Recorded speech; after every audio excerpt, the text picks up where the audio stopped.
नमस्कार, आप देख रहे हैं CNBC आवाज। मैं हूं संजय पुगलिया। चिदंबरम की अग्नि परीक्षा का वक्त बिल्कुल करीब आ गया है और सबकी धड़कनें बढ़ी हुई हैं। ग्रोथ वाला बजट लाएंगे या सिर्फ वोट की फिक्र करेंगे? बाजार चलाएंगे या रियल इकोनॉमी चलाएंगे? पैसा जुटाने के लिए टैक्स का इकलौता तरीका, आसान तरीका अपनाएंगे या निवेश को बढ़ाने के बड़े साहसी रिफॉर्म वाले उपाय करेंगे? इन तमाम सवालों का जवाब आपको मिलेगा हमारी ग्रैंड ज्यूरी के साथ। प्रदीप, तो आपको बजट समझाने और बजट के आपके ऊपर, आपकी जिंदगी पे, आपके निवेश पे, आपके कंजम्पशन पे क्या असर पड़ते हैं, ये बताने के लिए हमारा एक्सपर्ट पैनल हमारे साथ मौजूद है। हमारे साथ इस वक्त है एक्सिस डायरेक्ट के नीलेश शाह, उम्मीदवार नेटवर्क इंडिया एडवाइजर्स के जयंत सिन्हा, जेनपैक्ट के non executive vice chairman Pramod Bhasin, international tax expert TP Oswal, Motilal Oswal securities के CMD मोतीलाल ओसवाल, टैक्स गुरु सुभाष लाखोटिया और साथ ही साथ Motilal Oswal asset management company के सीनियर वाइस प्रेसिडेंट और फंड मैनेजर ताहिर बादशाह भी यहाँ पर हमारे साथ मौजूद हैं। तो आइए शुरू करते हैं इन तमाम दिग्गजों के साथ बातचीत का सिलसिला। मोतीलाल जी, सबसे पहले आपसे जानना चाहेंगे कि बाजार के लिए दो सबसे अहम चीजें इस बजट में क्या होंगी जिसको देखकर आप और सारे निवेशक खुश हो जाएंगे? देखिए, बाजार को चिदंबरम साहब से काफ़ी एक्सपेक्टेशंस हैं। आप देखेंगे पिछले 3-4 महीने में जिस हिसाब से डिसीजन हुए हैं और बाजार को ध्यान में रखते हुए, इकोनॉमी को ध्यान में रखते हुए जो डिसीजंस हुए हैं, उससे मुझे लगता है कि एक्सपेक्टेशन काफ़ी है बजट से। और अगर आप दो चीज़ का बोलें तो मुझे लगता है कि सबसे पहले कैपिटल मार्केट के लिए डायरेक्ट, जैसे STT एक बहुत बड़ा मुद्दा है। STT यहाँ से घट सकता है, नहीं सकता है, क्या उससे लिक्विडिटी की भी फर्क पड़ती है। Cost of transaction kind of I think आपकी बहुत जो ज़्यादा है वो कम हो सकती है। और दूसरा एक जो मुझे लगता है कि डायरेक्ट इक्विटी में इन्वेस्टमेंट्स में ऐसी कोई इंसेंटिव आ सकती है कि नहीं आ सकती। जैसे लास्ट आप बजट में देखेंगे राजीव गांधी स्कीम नए इन्वेस्टर्स के लिए 50,000 की छूट दी थी। मुझे लगता है कि अगर एग्जिस्टिंग इन्वेस्टर्स पुराने इन्वेस्टर्स को उसमें इंक्लूड करेंगे तो उससे लगता है कि बाजार में काफ़ी एक अच्छा माहौल बन सकता है। लाखोटिया जी, ऐसा कुछ क्या किया जा सकता है? और जो राजीव गांधी स्कीम की यहाँ पर बात कही जा रही है उस पर भी आप तो चूंकि काफी निवेशकों के साथ सीधे तौर पे बात करते हैं, लोग कह रहे हैं कि बहुत कोई अट्रैक्टिव ऑफर है नहीं दरअसल। सबसे बड़ी बात तो ये कि राजीव गांधी जो इक्विटी स्कीम है वो इतनी कॉम्प्लिकेटेड है कि ज्यादातर भारत के करदाता उसको समझ नहीं पाए। और सरकार को चाहिए कि 50,000 के टैक्स को कम कर दे और हटा दे उस टैक्स को, 1 लाख रुपए कर दे।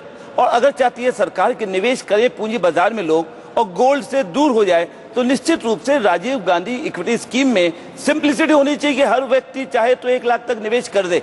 जरा सोचिए, अगर ऐसा कुछ हो जाए तो निश्चित रूप से देश में तरक्की होगी, पैसा भी आएगा बहुत सारा बाहर से।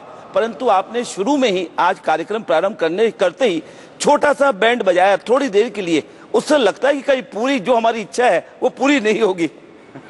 आशा है कि ऐसा ना हो। नीलेश भाई, गोल्ड पर बड़ी चर्चा हुई है, इस बार का बज़वर्ड है वो। गोल्ड में इन्वेस्टमेंट इंसान भारत में तब करता है जबकि उसको दूसरी जगह फाइनेंशियल सिस्टम में अच्छा रिटर्न नहीं मिलता। मेरी नज़र में तो ये एक नो कॉन्फिडेंस मोशन है हमारी फाइनेंशियल व्यवस्थाओं और इंस्ट्रूमेंट्स के खिलाफ। और उस गोल्ड पर इंपोर्ट ड्यूटी बढ़ाएंगे, कैसा इंप्लीकेशन होगा इसका? गोल्ड पे इंपोर्ट ड्यूटी बढ़ा के आप स्मगलिंग को बढ़ावा देंगे। हमें जो मेन कॉज है, मेन रूट है कि लोग गोल्ड में क्यों निवेश करते हैं। एक तो हजारों साल की ट्रेडिशन है, मेरे पिताजी ने भी निवेश किया था, मेरे दादाजी ने भी निवेश किया था, मैं भी कर रहा हूँ। दूसरा, आपने सही बताया कि बाकी जो इंस्ट्रूमेंट्स है उसका रिटर्न प्रोबेबली गोल्ड को मीट नहीं कर रहा है, या जब रिटर्न मीट कर रहा है तो उसे हम ढंग से मार्केट नहीं कर पा रहे हैं। सो जैसे अभी कमल जी ने बताया Rajiv Gandhi equity saving scheme, उसके जो डॉक्यूमेंटेशन है, प्रोसेस है, कॉम्प्लिकेशन से, उस वजह से इन्वेस्टर डिटर हो जाता है। गोल्ड के लिए मुझे क्या करना है, दुकान में जाऊं, कैश दूं, गोल्ड लूं, घर पे आ जाऊं। इक्विटी मार्केट में क्या मैं इस तरह का निवेश कर सकता हूं? मुझे KYC forms, application forms, demat account opening forms, ये सारी चीज़ों से सिंप्लिसिटी मिल सकती है। अगर हम वो सिंप्लिसिटी ला सकें तो अपने आप लोग सोने में से दूसरी सेक्टर्स में निवेश करना चालू करेंगे। सो इम्पोर्ट ड्यूटी बढ़ा के आप शायद स्मगलिंग को बढ़ावा दे देंगे। बेहतर है कि हम बाकी निवेश को सिंप्लीफाई करें और लोगों तक पहुंचाए, सो दैट अपने आप लोग उसमें निवेश करें। तो ये जो एक एक्सपेक्टेशन हमारी है प्रदीप की सेकेंड इक्विटी कल्ट आ जाए, रिटेल इन्वेस्टर को हम वापस ले आए, बड़ी उम्मीद है वित्त मंत्री जी से। बेबी स्टेप्स लेंगे या रियली कोई गेम चेंजिंग काम करेंगे? बिल्कुल वही सवाल दरअसल होना चाहिए जो जैसे कि नीलेश भाई कह रहे हैं कि इक्विटी में इन्वेस्टमेंट आसान कर दें, लेकिन क्या मैं या कोई भी निवेशक जब निवेश करता है तो वो ये कहता है कि जी इस इन्वेस्टमेंट में मुझे एक फॉर्म भरना है और उस इन्वेस्टमेंट में 10 फॉर्म भरना है, तो मैं डिसाइड करूंगा कि मैं एक फॉर्म वाला इन्वेस्टमेंट करूं। नीलेश भाई, दरअसल हकीकत तो यही है कि लोगों ने पैसे इसलिए लगाए हैं गोल्ड में क्योंकि सोना 5 गुना हो गया 5 साल में और इक्विटी जहां का तहां ही है। और अगर कहीं आप गलती से किसी इंफ्रा स्टॉक में चले गए थे इंडिया स्टोरी के भुलावे में, तो आज आप 90% गंवा चुके हैं और अभी सुधरने की उम्मीद नहीं है। तो उस तरफ जैसे कि मोतीलाल जी बता रहे थे कि पिछले 6 महीने में जब से चिदम्बरम साहब आए हैं काफी घोषणाएं हुई हैं, उसका असर क्या वाकई दिखा है? क्या अब आप ये एश्योरेंस दे पाएंगे कि अगले साल भर में इक्विटी अच्छा रिटर्न देगा, गोल्ड से ज्यादा रिटर्न देगा, इसलिए इक्विटी में जाओ, फिर आपको टैक्स छूट मिले या ना मिले? इस क्वेश्चन को 2 तरीके से आंसर कर सकता हूँ। अभी हमने मिड कैप स्टॉक्स में देखा लास्ट वीक किस तरह करेक्शन आया। आज सोने का भाव ऊपर है बिकॉज भारतीय लोग सोना खरीद रहे हैं। कल को उठ के अगर हम बेचने आ गए तो ये सोना मिड कैप स्टॉक्स की तरह हो जाएगा। पिछले हजारों सालों में भारतीय ने सोना बेचा नहीं है और आप खरीद रहे, भाव बढ़ रहा है। ओके, अब बीबियां अलाउ नहीं करती हैं इसलिए लोग बेच नहीं पाए। सर आइए यहाँ शामिल करते हैं प्रमोद भसीन। आपको सवाल ये है मेरा कि प्रधानमंत्री जी से एक बयान हमने सुना था कि पैसे पेड़ पर नहीं उगते। दूसरा बयान हमने सुना कि एनिमल स्पिरिट को खोल देने की जरूरत है। और तीसरी बात हमने चिदम्बरम साहब से सुनी कि रिस्पॉन्सिबल बजट होगा। इन तीनों पॉइंट को कनेक्ट करते हुए आप क्या कहेंगे, क्या करने वाले हैं आज वित्त मंत्री?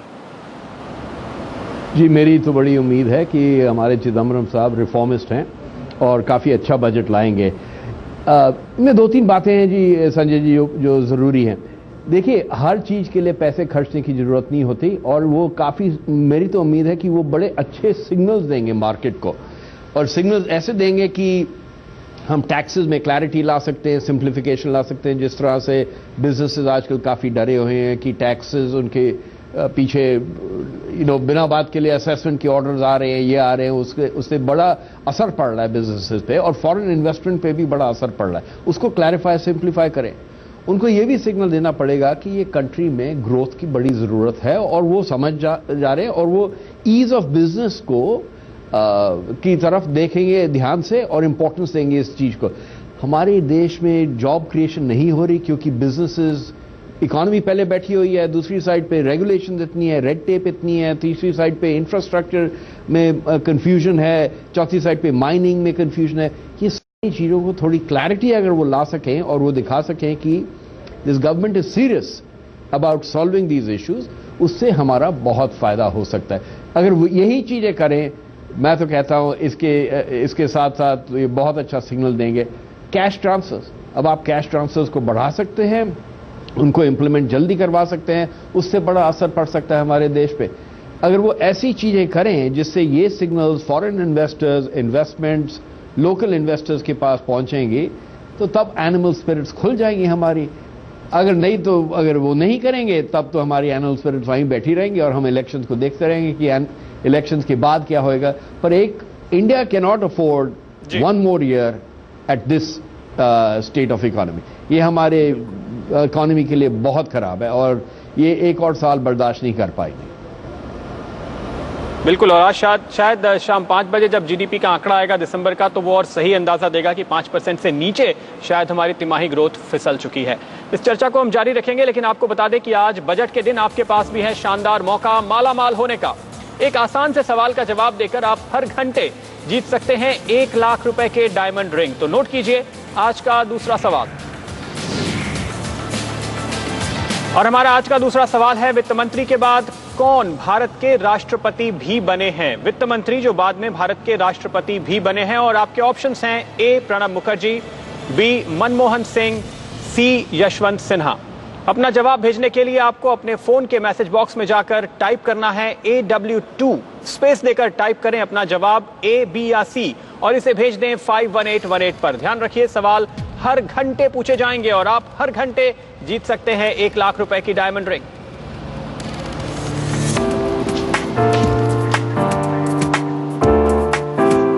तो चिदम्बरम साहब आपको फायदा पहुंचाएं या ना पहुंचाएं, CNBC आवाज पर अगर आप आज का हमारा कवरेज देख रहे हैं तो एक डायमंड रिंग जो आप अपने स्पाउस को प्रेजेंट कर सकते हैं वो मिल जाएगा। प्रदीप, एक सवाल यहाँ पर वोट कैश ट्रांसफर की बात हुई। कैश ट्रांसफर जब मैं सुनता हूँ तो मुझे वोट ट्रांसफर सुनाई पड़ता है।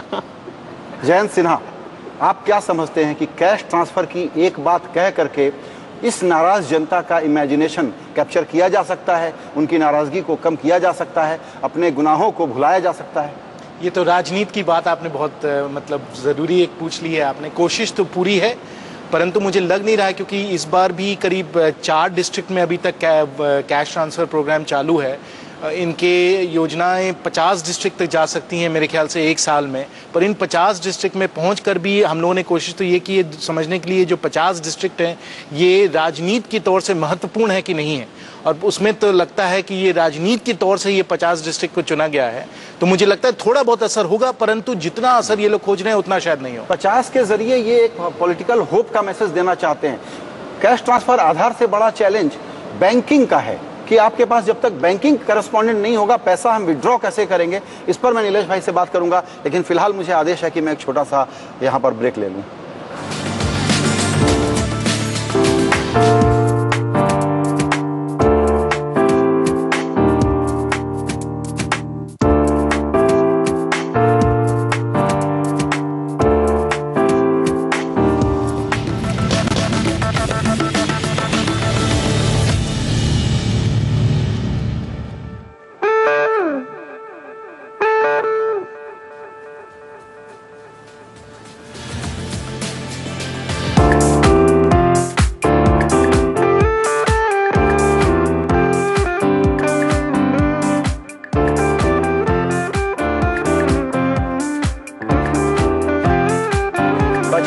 भाषण के ठीक पहले एंटिसिपेशन काफी बढ़ा हुआ है। जैसा प्रमोद भसीन ने अभी कहा कि ये 1 साल हम गंवाना अफोर्ड नहीं कर सकते। जैसा हम शुरू से कह रहे हैं कि पब्लिक में नाराजगी इस बात की है कि जिस डेमोग्राफिक डिविडेंड की हम बात करते हैं, जवान देश होने की बात करते हैं, वहां जो जॉब अपॉर्चुनिटीज चाहिए थी वो इस ग्रोथ ने और इस पॉलिटिकल इकोनॉमी के नैरेटिव ने जनरेट नहीं किया है। इस साल अगर इन्होंने कुछ बड़ा करके नहीं दिखाया तो जैसा लोहिया ने कहा था, जिंदा कौमें 5 साल इंतजार नहीं करती और माफ भी नहीं करती। उस नैरेटिव पर हम बाद में जाएंगे। इसी का एक संकेत मिलेगा इस बात से कि कैश ट्रांसफर आधार का चैलेंज नहीं है, बैंकिंग का चैलेंज है। आप बैंकिंग के वेटरन हैं नीलेश भाई, बताइए कि इस बजट से कोई गेम चेंजिंग बात की उम्मीद आप कर रहे हैं? इस बजट से काफ़ी गेम चेंजिंग एक्सपेक्टेशन नहीं, एक सिंपल एक्सपेक्टेशन है। हम इस वक्त 5-8 इकोनॉमी है, 5% ग्रोथ, 8% इन्फ्लेशन, बस उसको रिवर्स कर दें, 8% ग्रोथ कर दीजिए, 5% इन्फ्लेशन कर दीजिए, और कुछ नहीं चाहिए। और सेकंड चीज़, ये आधार में बैंकिंग सिस्टम इक्विप्ड है उस फाइनेंशियल इंक्लूजन के लिए, आधार के थ्रू कैश ट्रांसफ़र के लिए। आज हमारे पास ऐसी टेक्नोलॉजी अवेलेबल है जिस वजह से, जिसके उपयोग से हम सारे उपभोक्ता के तक पहुंच सकते हैं। कुछ रूल्स रेगुलेशंस की चेंज की ज़रूरत है, कुछ इनिशियल सपोर्ट देने की ज़रूरत है, but I think Indian banking system और ये जो नए बैंक लाइसेंस अप्रूव हो रहे हैं वो दोनों को कंबाइन करे तो बैंकिंग सिस्टम से आधार के इम्प्लीमेंटेशन के लिए कोई दिक्कत नहीं होनी चाहिए। बिल्कुल, लेकिन चूंकि यही चिंता है कि किस तरह से कोशिश करेंगे खुश करने की लोगों को, पब्लिक को, तो जाहिर है कि उसके लिए कहीं ना कहीं से रिसोर्सेज लाने पड़ेंगे। तो ओसवाल जी, जैसे कि बात हो रही है कि सुपर रिच को टैक्स किया जाए, पर जो डेफिनेशन आई है कि 20 लाख से ज़्यादा आमदनी वाले लोगों को सुपर रिच माना जाए, आपको लगता है कि ये टैक्स वाकई काम करने वाला है और ऐसा कुछ होगा? वर्ल्ड में ऐसी कोई स्कीम सक्सेसफुल हुई नहीं है, और ये जो प्रॉब्लम्स हम लोग सॉल्यूशंस सोच रहे हैं कि अमेरिका ने सुपर रिच को टैक्स लाने की बात कही है क्योंकि फिस्कल क्लिफ है, वहाँ तो इकोनॉमी डूब रही है और हमारी इकोनॉमी चढ़ रही है। उसको वो सभी आदमी को एक ही सॉल्यूशन से काम नहीं हो सकता है। हर प्रॉब्लम का हर मरीज के लिए एक ही दवा नहीं लागू हो सकती है। हमारे को सुपर रिच तक का टैक्स लगाने से क्या आप समझते हैं कि सुपर रिच टैक्स भर देंगे उतना? वो ऐसा हो ही नहीं सकता है। तो ऐसी बातें मेरे हिसाब से कोई बेबुनियाद है और उसमें निगेटिव पब्लिसिटी ज़्यादा होगी और कोई एडिशनल टैक्स एडवांटेज होगा नहीं। का टैक्स भरेंगे ही नहीं, ऐसा कैसे? नहीं, देखिए आप सुपर रिच कितने हैं, स्टैटिस्टिक्स पब्लिश हो चुका है। 10 लाख के ऊपर टैक्स भरने वाले सिर्फ 14 लाख आदमी है और 4 लाख आदमी है जो 1 करोड़ रुपए के ऊपर टैक्स भरने वाले, 40,000 आदमी। तो 40,000 पे टैक्स बनाना चाहते हो आप ज़्यादा? ये I think this is not practical. एक तरफ तो आप एग्जाम्पशन दे रहे हो, मैट लगा रहे हो, हर चीज़ पे मैट लग चुका है, AMT लग चुका है, और आप सुपर रिच को टैक्स करने की बात कर रहे हो। कुछ कंस्ट्रक्टिव सोचिए और कुछ कंस्ट्रक्टिव करिए, ग्रोथ अपॉर्चुनिटीज क्रिएट करिए, एम्प्लॉयमेंट अपॉर्चुनिटीज क्रिएट करिए, ग्रोथ बढ़ाइए। नीलेश जी ने बराबर बिल्कुल कहा कि रिवर्स करिए इन्फ्लेशन और ग्रोथ का रेशियो, बिल्कुल सही बात है ये। इसमें चिदम्बरम साहब एक सरप्राइज थ्रो कर सकते हैं मोतीलाल जी, और वो ये कि उनके पास इतना कैश वो दिखा दें कि प्राइवेट बोरोइंग के लिए स्पेस बना रहे और 4.8 का आंकड़ा अचीव कर लें। मनी मार्केट से उस प्रकार के संकेत आ रहे हैं कि पिछले दिनों सब्सिडी वगैरह का जो बैलेंसिंग इन्होंने किया है उसमें इतना पैसा इनके पास होगा कि एक अच्छी balance sheet, convincing balance sheet आपको दे सकते हैं। आप मानते हैं? देखिए, बैलेंस शीट तो हमेशा एक एफर्ट रहता है गवर्नमेंट का कि भी एक से कैसे इसको विंडो ड्रेसिंग करके अच्छी दिखा सकें, लेकिन ज़्यादा इंपॉर्टेंट जैसे ये सब चीज़ें क्या काफ़ी उलझी हुई है, आपका ग्रोथ का, इन्फ्लेशन, आपका इंटरेस्ट रेट। तो मुझे लगता है कि एक balancing budget kind of approach रहेगी उनकी between the inflation and the growth, क्योंकि सामने इलेक्शन भी हैं। अगर इलेक्शन ईयर नहीं होता तो डेफिनेटली उनका अप्रोच रहता है ग्रोथ के ऊपर, लेकिन मुझे लगता है कि आई थिंक कुछ तो कुछ ऐसा ये दिखाने की कोशिश करेंगे जैसे गवर्नमेंट के पास रिसोर्सेज इतना है ना, डेफिसिट को कम करने के बहुत सारे रिसोर्सेज है। मुझे लगता है कि वहाँ पर ऐसा कोई बहुत हाई लेवल पे थिंकिंग, लॉन्ग टर्म थिंकिंग नहीं हो रहा है।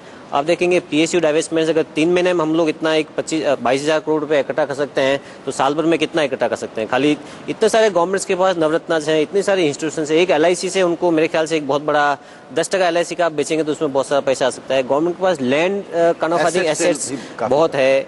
आपकी जो लॉस मेकिंग कंपनी जैसे एयर इंडिया है, इंडियन एयरलाइंस है, उसमें इतना बड़ा काइंड ऑफ पैसा लग रहा है। सो मुझे लगता है कि अगर थोड़ा सा एक इनोवेटिव अप्रोच रहेगा, कुछ नए आइडियाज आएंगे तो उससे एक मैसेज भी अच्छा जाएगा और उससे गवर्नमेंट का रिसोर्स मोबिलाइजेशन का जो एफर्ट है वो काफी कम हो जाएगा। एक और बात हम सुनते हैं ताहिर, वो ये कि बहुत बड़ी सेविंग है इस देश की, थोड़ी कम हुई है फिर भी 32% पे हम हैं, तो सेवर्स को इन्वेस्टर्स में कैसे कन्वर्ट किया जाए?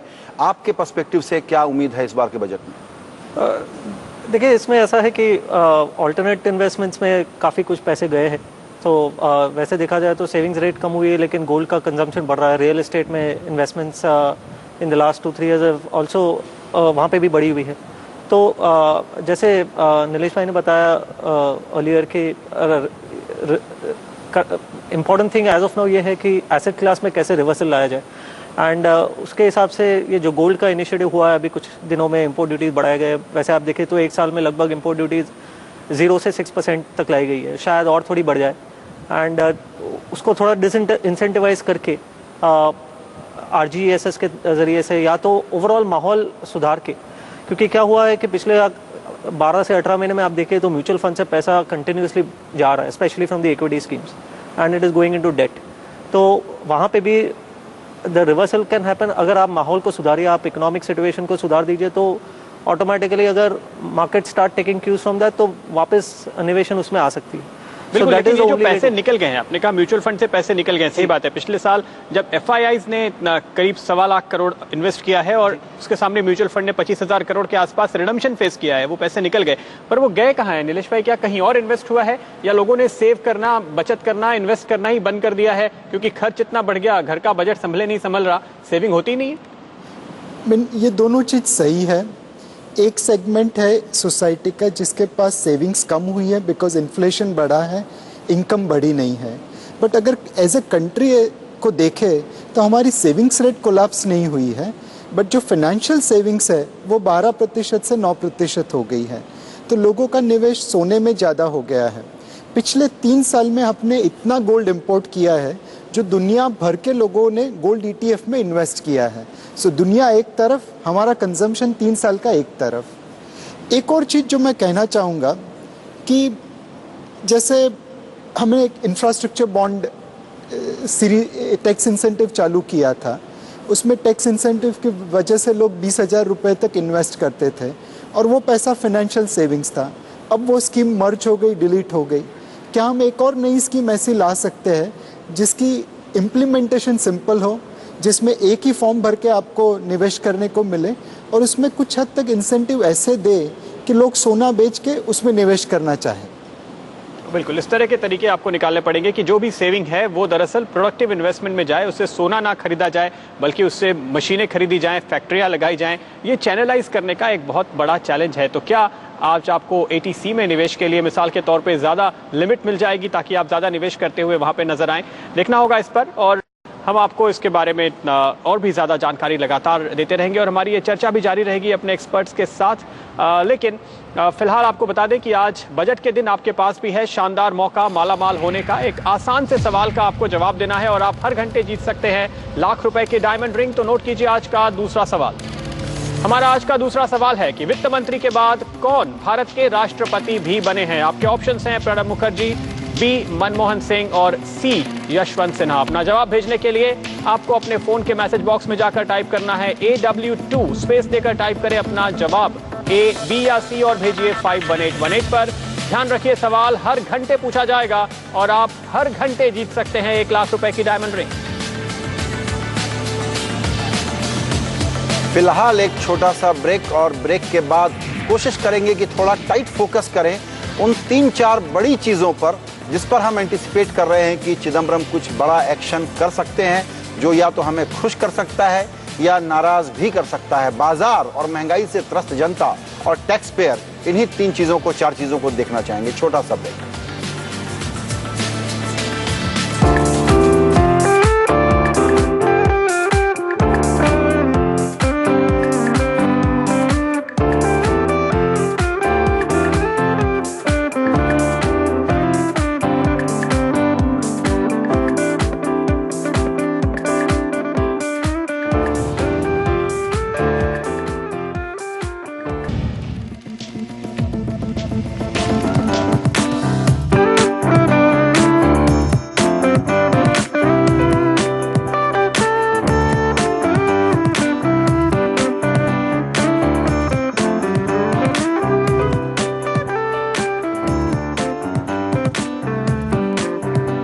स्वागत है आपका एक बार फिर बजट के पहले हमारी इस खास चर्चा में। और आगे बढ़ने से पहले आपको बता दें कि बाजार फिलहाल बजट के इंतजार में थमा हुआ है हल्की बढ़त के साथ। 5850 निफ्टी के लिए एक इंपॉर्टेंट लेवल जिसको समझा जा रहा है कि अगर इसके ऊपर निकले तो ही हम अच्छी खासी तेजी की उम्मीद कर पाएंगे। वहां तक तो हम नहीं पहुंचे, फिलहाल 5830 के करीब हैं। मिड कैप और स्मॉल कैप में बिकवाली का जो रुझान था वो थम गया है। आज मार्केट ब्रेथ थोड़ी पॉजिटिव है, ये अच्छी बात है। और हम देख रहे हैं कि ऑयल मार्केटिंग कंपनीज पे थोड़ा प्रेशर है, शायद किसी तरह का कोई सेस या टैक्स बढ़ने की आशंका यहाँ पर बरकरार है, जिसके चलते आप ये दबाव देख रहे हैं। और मारुति M&M में कमजोरी है तो शायद डीजल गाड़ियों पे एक्साइज बढ़ने या किसी तरह का और टैक्स लगने की जो आशंका है वो भी बाजार फैक्टर इन करते हुए फिलहाल नजर आ रहा है। बढ़त हम देख रहे हैं L&T में, तो शायद इंफ्रास्ट्रक्चर, कैपिटल गुड्स, इन्वेस्टमेंट्स के लिहाज से कुछ घोषणाओं की उम्मीद बाजार को आज यहाँ पर होती हुई नजर आ रही है। भारतीय इंफ्राटेल और आरकॉम जैसे शेयर्स में इंटरेस्ट है तो शायद टेलीकॉम टावर्स के लिए कोई अच्छी खबर हो। सेट टॉप बॉक्स शायद सस्ता हो जाए इस उम्मीद में डिश टीवी, हैथवे जैसे शेयर्स पे नजर है। तो तमाम अटकलें फिलहाल चल रही हैं बाजार में। इनमें से क्या पूरी होती हैं और क्या नहीं, ये तो आपको 11 बजे के बाद ही पता चलेगा। लेकिन आपको बता दें कि इस समय हमारे IPL के एक्सपर्ट्स क्या कर रहे हैं। बेस्ट ऑफ मंथ का पोजीशनल मुकाबला चल रहा है और आगे बढ़ने से पहले तीनों खिलाड़ियों के रिटर्न्स एक बारगी आपको दिखा देते हैं।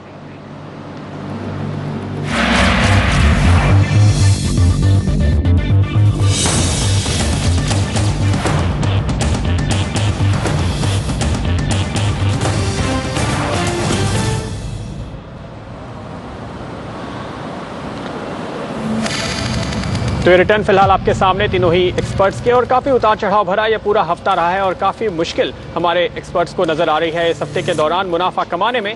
लेकिन आपको बताते हैं कि किस तरह के स्टॉक्स, किन स्टॉक्स पे इनकी दरअसल नजर है। मानस जायसवाल जो अब तक अपनी बढ़त बनाए हुए नजर आ रहे हैं, हालांकि इनकी बढ़त अब काफी कम हो चुकी है, लेकिन जो बदलाव इनकी टीम में किए जा रहे हैं इस समय आपको बता देते हैं। इन्होंने अब रैनबैक्सी में बेचने की कॉल फिलहाल आपको दी है, तो ये एक बदलाव करते हुए यहाँ पर नजर आएंगे। इसके अलावा इंडसइंड बैंक एक और स्टॉक है जहां पर इन्होंने फिलहाल एग्जिट लेने का फैसला किया है, तो ये एक परिवर्तन आपको मानस की टीम में होता हुआ नजर आएगा। वहीं इक्विटी रश के कुणाल सरावगी की टीम पे नजर डाल लेते हैं। इस समय इनके पास जो स्टॉक शामिल हैं उन पर नजर डालिए और आपको बताएं कि इन्होंने क्या बदलाव किए हैं। L&T में इनका टारगेट अचीव हो गया है, तो एक अच्छी खबर। सिंडिकेट बैंक में लेकिन स्टॉप लॉस ट्रिगर होता हुआ नजर आ रहा है।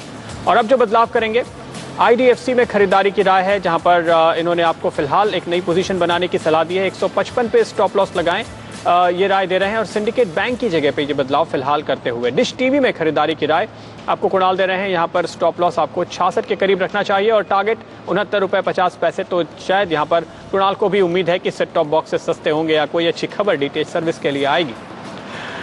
पैनोरामा टेक्निकल्स के अल्पेश फुरिया हमारे अगले एक्सपर्ट, और आपको बताते हैं इस समय इनकी टीम में क्या स्थिति है। अल्पेश काफ़ी हद तक खरीदारी के मूड में ही है और अब बाजार फाइनली इनका साथ देता हुआ नजर आ रहा है, तो नुकसान की काफ़ी हद तक भरपाई अल्पेश अब तक कर चुके हैं। L&T फाइनेंस होल्डिंग खासतौर पर एक स्टॉक जो अच्छे रिटर्न इन्हें अब तक कमा कर दे रहा है और ज़्यादातर शेयर्स में फिलहाल इजाफा, लेकिन फिलहाल कोई बदलाव नहीं कर रहे हैं अल्पेश अपनी टीम में।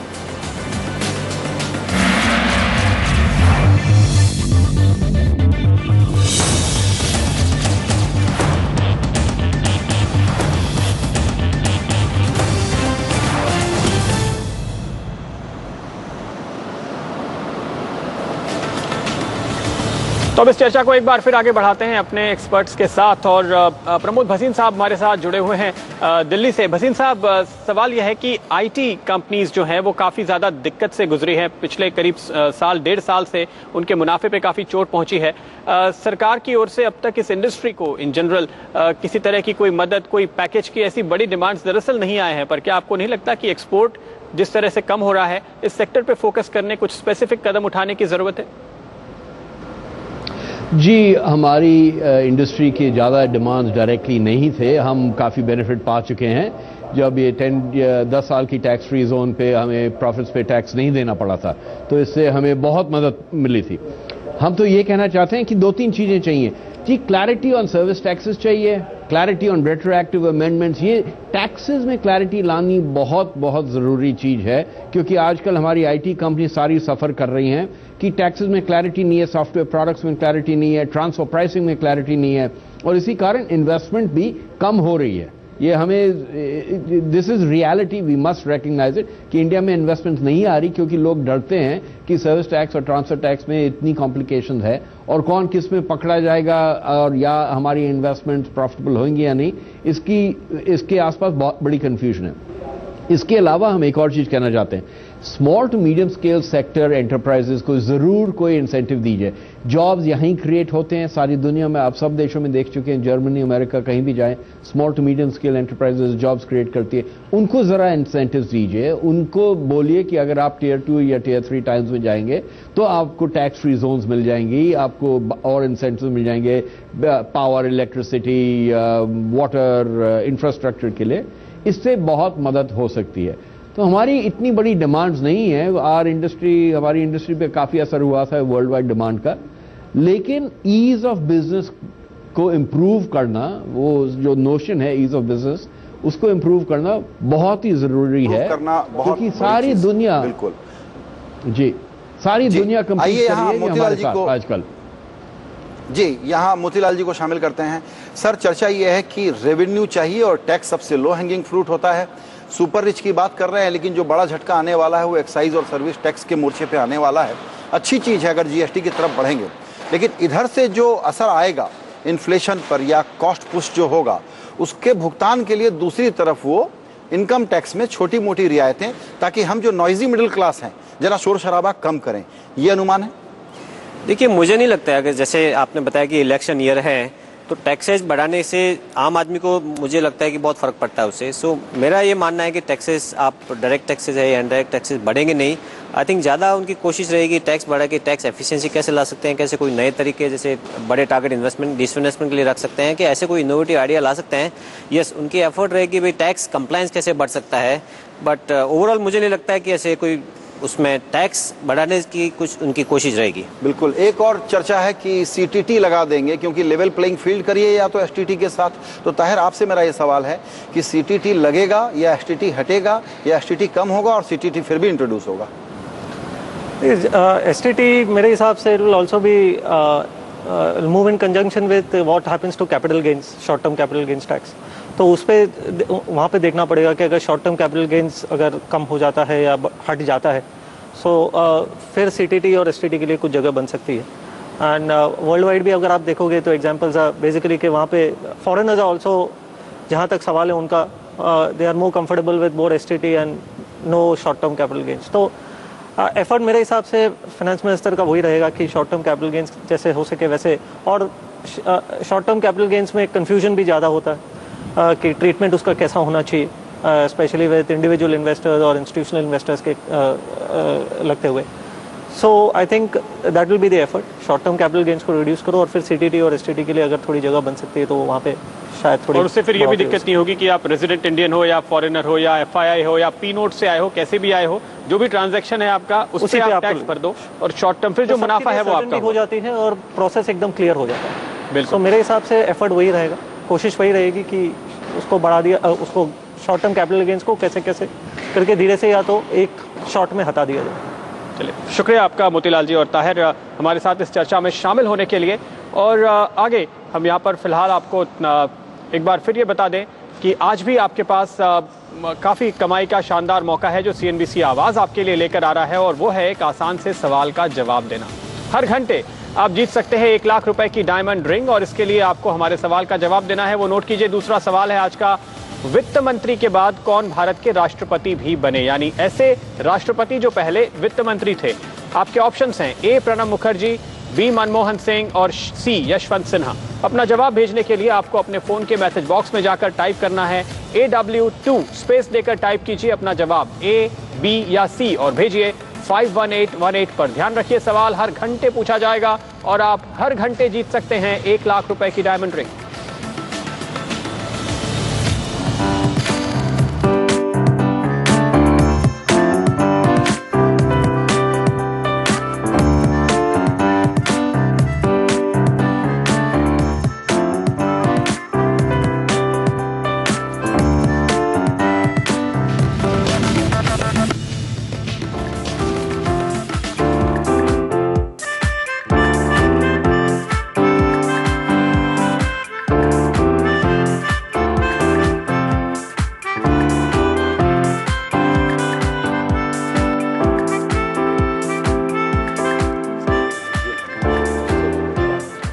स्वागत है आपका यहाँ पर एक बार फिर, और हमारी चर्चा जारी है बजट भाषण से पहले। अब से कुछ ही मिनटों के बाद वित्त मंत्री अपना बजट भाषण शुरू करने वाले हैं, लेकिन हमारे एक्सपर्ट्स यहाँ पर ये समझने की कोशिश कर रहे हैं कि क्या उम्मीदें आपको करनी चाहिए और क्या स्ट्रैटेजी आपकी इस पे होनी चाहिए।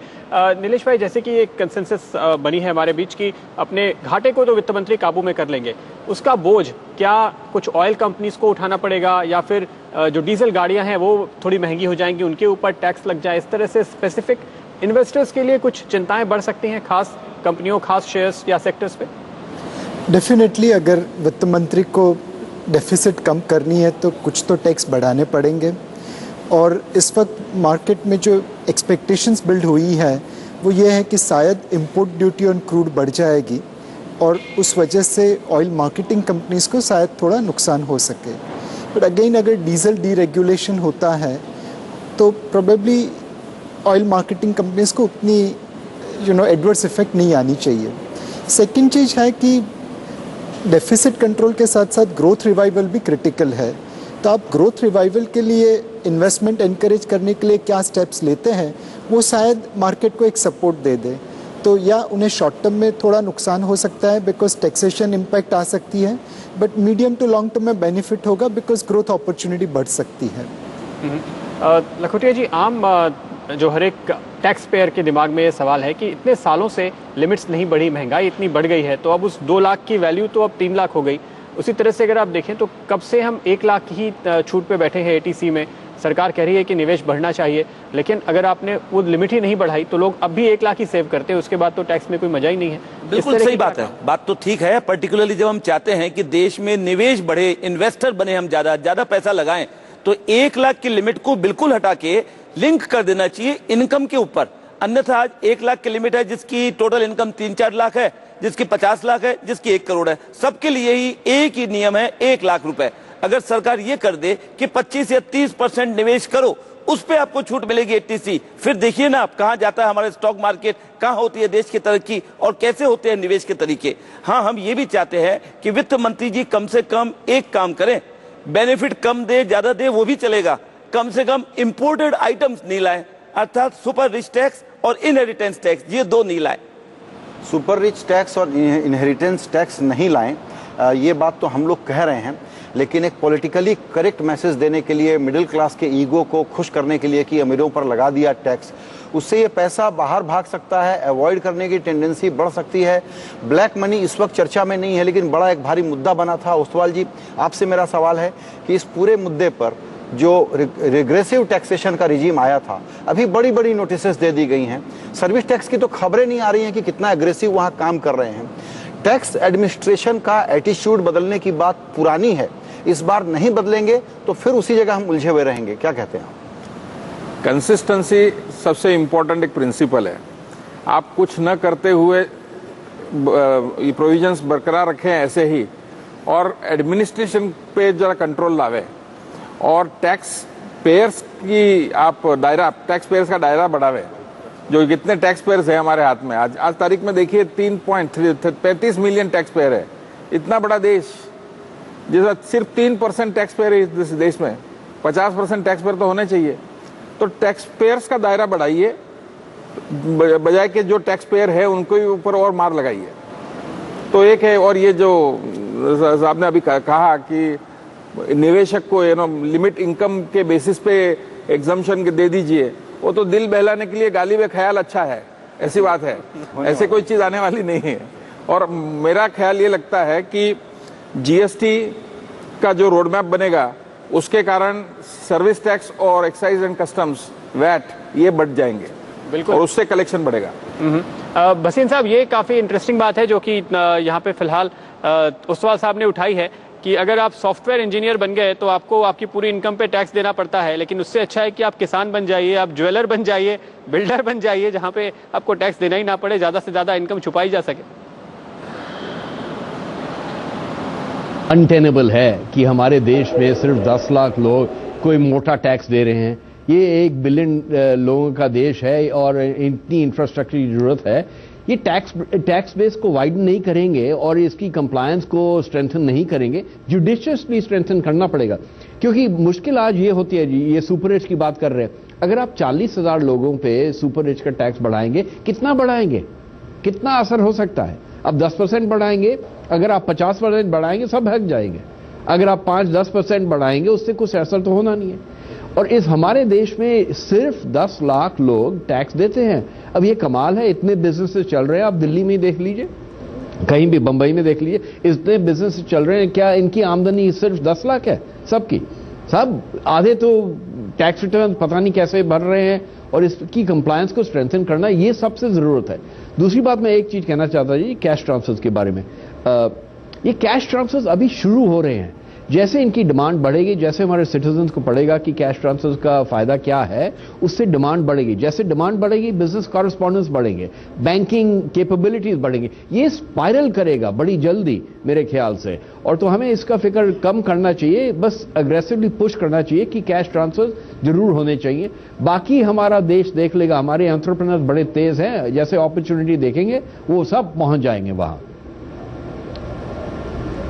बिल्कुल, तो यहाँ पर कैश ट्रांसफर के जरिए सब्सिडी और साथ ही साथ जीएसटी, ये कुछ एक काफी अहम कदम हो सकते हैं जो ज्यादा से ज्यादा टैक्स पेयर्स को की तादाद बढ़ाएंगे, ना कि मुट्ठी भर लोग जो पहले से ही टैक्स दे रहे हैं उनके ऊपर और बोझ बढ़ाने से वित्त मंत्री की समस्या हल नहीं होने वाली है। और वक्त है एक बार फिर से ब्रेक का, लेकिन आपको बता दें कि आज बजट के दिन आपके पास है शानदार मौका माला माल होने का। एक आसान से सवाल का जवाब देकर हर घंटे आप जीत सकते हैं 1 लाख रुपए की डायमंड रिंग। तो नोट कीजिए हमारा दूसरा सवाल। आज का दूसरा सवाल है, भारत के कौन से राष्ट्रपति पहले वित्त मंत्री थे? और आपके ऑप्शंस हैं ए प्रणब मुखर्जी, बी मनमोहन सिंह और सी यशवंत सिन्हा। अपना जवाब भेजने के लिए आपको अपने फोन के मैसेज बॉक्स में जाकर टाइप करना है AW2 स्पेस देकर टाइप कीजिए अपना जवाब ए, बी या सी और भेजिए 51818 पर। ध्यान रखिए, सवाल हर घंटे पूछे जाएंगे और आप हर घंटे जीत सकते हैं 1 लाख रुपए की डायमंड रिंग।